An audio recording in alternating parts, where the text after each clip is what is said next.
Now, let's talk about your understanding of law. How was it transformed? Like, if you recall yourself from younger age, as a teenager, this is how you faced the law for the first time. You saw someone arrested, or I don't know how it happens in Switzerland actually.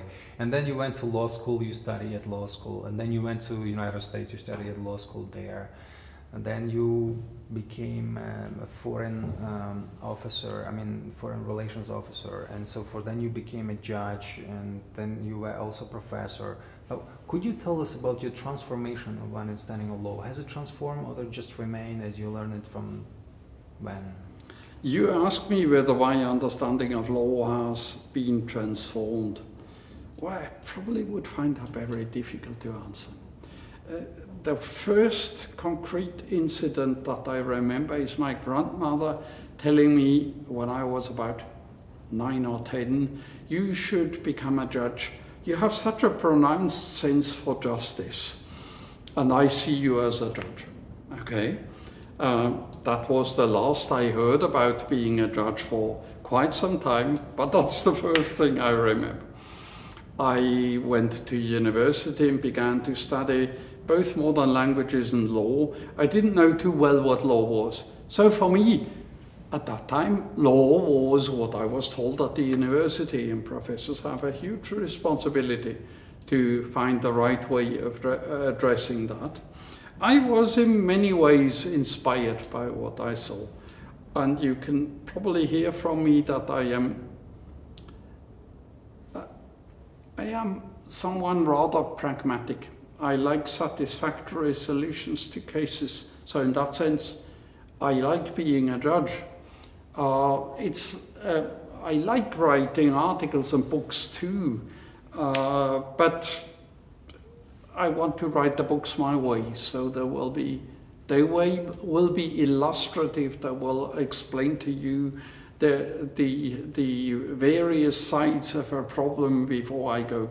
It's not my way of saying the truth is mine, let me tell you about the truth. So I've always been like that. I studied in Switzerland. There was a lot to be read in German, but the German came from professors who were tainted by National Socialism and by what they had said. So from the beginning you had a somewhat distant, skeptical attitude, critical attitude to what you read. And that was less the case with the Swiss who wrote, but some of them had their sins of their youth too, so I soon got interested in looking beyond the borderlines. And there I got interested in those countries that had intact democratic systems. It's only later that I got more interested in studying how things were derailed and became as awful as they became in certain places. So I did study. I have a great admiration for British law history and how they went about it. I think no other country has done so much for shaping a state as Great Britain. After that I went to the US. I was at a wonderful place called Yale Law School, a place of full academic freedom where I learned to be a responsible academic, responsible above all to my own conscience and my values. So I've had a wonderful education in many ways. When I went to Russia for the first time, they asked me about an article I had written about precedent in the European Court of Human Rights.